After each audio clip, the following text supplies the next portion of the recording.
Today on our 2017 Tesla Model S, we're going to be installing EcoHitch's 2-inch trailer hitch receiver, part number 306-X7201. And this is what our hitch is going to look like when it's installed. You're only going to be able to see the receiver tube sticking out the back, as the rest of it's completely hidden behind the bumper. This is a 2-inch by 2-inch hitch receiver, so it's going to be great for all of your towing needs. From trailers to bike racks to cargo carriers, it'll do just about whatever you need. This uses a 5/8 inch hitch pin and clip. Now, one's not included, but you can pick one up here at etrailer.com with part number PC3. Now, there are safety chain loopholes on this hitch, but they're tucked underneath the bumper here. Now, due to this design, if you want to utilize those, you will have to cut out some more of your bumper to use them. Our customer recommended that we do the minimum amount of trimming, so they're very difficult to access, and if you were to hook a safety chain to it, it may cause further damage to the lower part of the bumper. It features a 400-pound tongue weight, which is the force going down on top of the receiver, and a 4,000-pound gross towing capacity. And that's how much you can pull behind it. Now, you do want to make sure you check the vehicle's owner's manual to ensure you don't exceed its towing capacities. And now I got some measurements for you to help you when deciding on accessories. From the ground to the top inside edge of the receiver tube, it measures about 10 3/4 inches. This is important when determining if you need a drop, rise, or raise shank on any of your accessories. And due to this being so low, I would recommend that you do get a raised shank on your accessory. And from the center of the hitch pin hole to the edge of the rear bumper, it measures about 3.5 inches. This is important when determining if any of your folding accessories can be placed in the upright storage position without contacting the bumper. We'll begin our installation underneath the rear of the vehicle by removing this belly pan.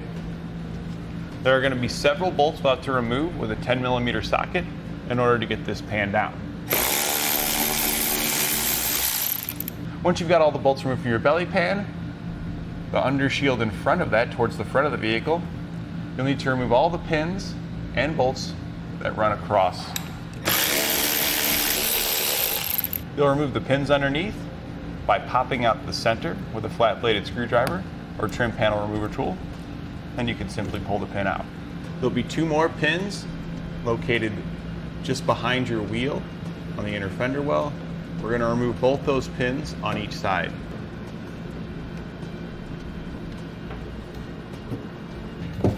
And once those side pins are removed, you can now separate your front and rear panel. And we're just going to let that hang down, and that way it's free when we remove our bumper. We're now going to remove the 2 clips on the inner fender well located behind the rear tire. There'll be one here and one further in. We do not need to remove this clip here. Now we'll remove the 2 clips located underneath the rear fascia just behind the rear tire. You'll want to remove those just like you did your other ones. Now we'll pull back our fender liner. If you pull down on the bottom of the bumper, that makes it easier to get it released. And there'll be 1 Torx bolt that you'll need to remove right here. We'll remove this with a T25 Torx socket. Now, if the top piece starts to rotate, you may need to hold it with a pair of needle nose pliers. We're now on our rear hatch. We're going to remove the compartment door for your rear compartment. You'll then want to grab underneath the trim panel and just pull upward, working it down.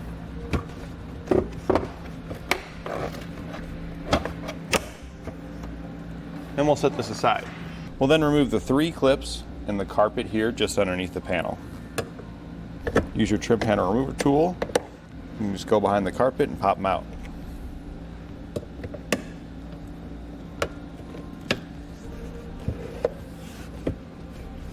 And you can push your carpet back, exposing the rear bumper area on the inside. Then pull back your weather stripping. I'm just going to set that right on the inside. We'll now need to remove the plastic trim panel located along the side here. There's going to be 1 clip here that you'll need to remove. You can use your trim panel remover tool to pop that out. Now, the whole panel is not going to come off, but this will allow us to move it out of the way. Now pull your plastic piece up, and we're going to pull the carpet back. You'll see chrome tape located right there. We'll need to remove this tape to expose a hole that has a stud with a 10mm nut on it that we're going to remove to get our fascia off. We're going to remove the nut off of that stud with a 10mm socket. Once you got it started with your ratchet, it may be easier to just remove the nut with your hand. Now you need to pull back the carpet and remove the nut in the same location on the opposite side. We're now going to pull back our fascia. Starting on one side, we're going to peel out, we'll remove that Torx bolt, and work our way around until you get your stud to come out. We then went over, popped out our driver's side. Our passenger side, we just kind of stuck that stud back in there to hold it up. Now we'll pull back and observe for any electrical connectors that we may need to disconnect. And there are some here on our passenger side. You'll push in on the tab on the bottom center and pull out to release it. We'll now set our bumper aside where it won't get damaged. Then I want to make an arrow mark on your rear bumper beam to indicate which side is up. So I put a little arrow going up, and I'm also going to star the top side. We'll now need to remove the 4 nuts located on each side of our impact beam.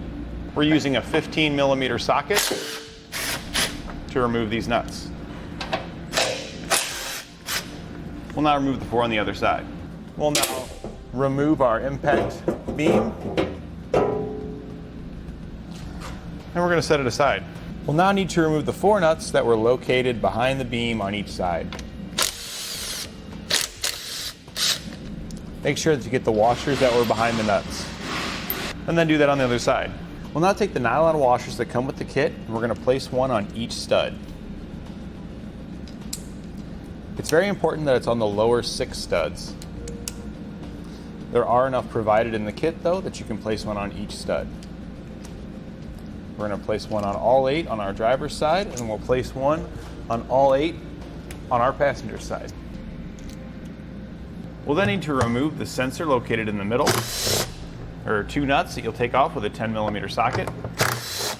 You'll then slide your sensor off. We're going to flip it upside down and then reinstall it. I'm going to go ahead and tuck the wiring back behind it to keep it out of the way. Make sure not to pinch the wiring beneath one of the ears on your bracket. We'll then reinstall both nuts and tighten them back down.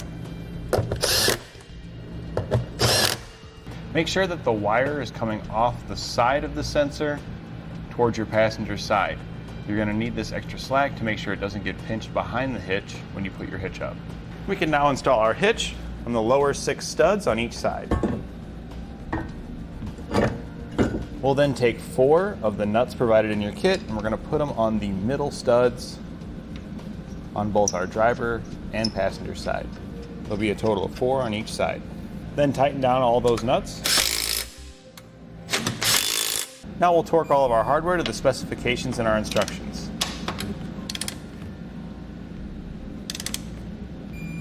We'll now place our impact beam back on, making sure that the mark that we made on it, showing which way is up, is in the correct location.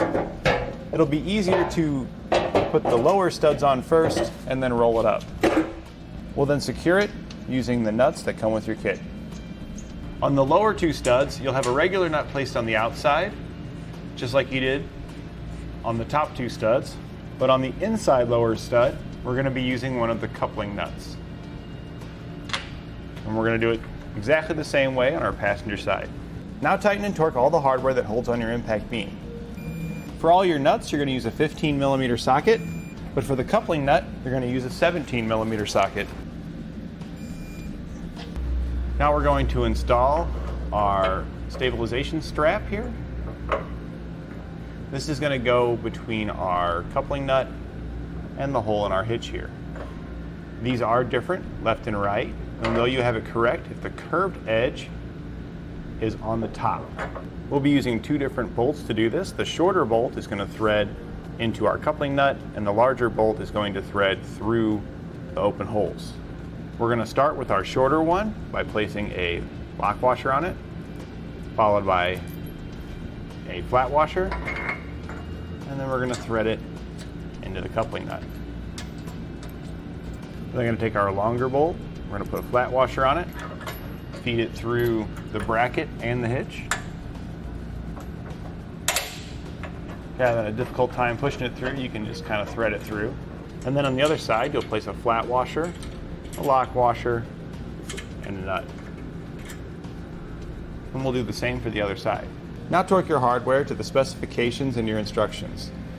The bolt that goes into the coupler is going to be a 17mm socket, and the bolt that runs to the side will be a 15mm socket. We'll now need to remove our hitch ball adapter. You'll need a 15/16 socket to remove the large bolt that holds it in place.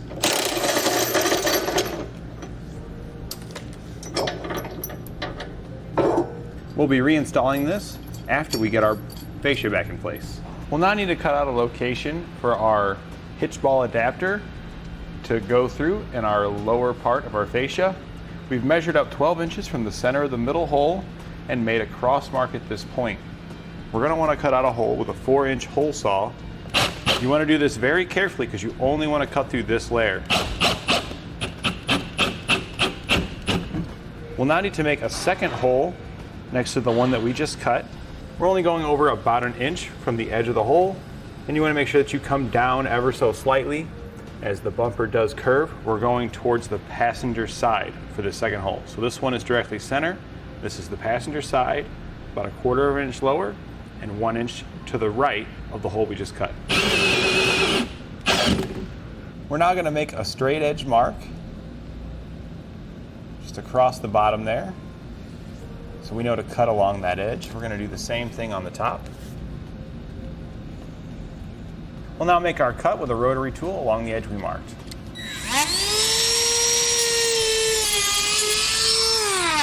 We can now reinstall our fascia. Remember that when you go to reinstall it, you have to plug your wiring in on your passenger side. It's easier if you get the driver's side started, so that way you can get this passenger side plugged in, and then get this side started. We can now reinstall our ball mount adapter. We've got ourselves a little bit of extra on this side so we can get the bolt reinstalled, and we can tighten that back down. You'll not need to tighten down the bolt until it crushes the lock washer and is nice and secure. And now just reinstall all your components in reverse order of how you took them apart. And that completes our installation of EcoHitch's 2-inch trailer hitch receiver on our 2017 Tesla Model S.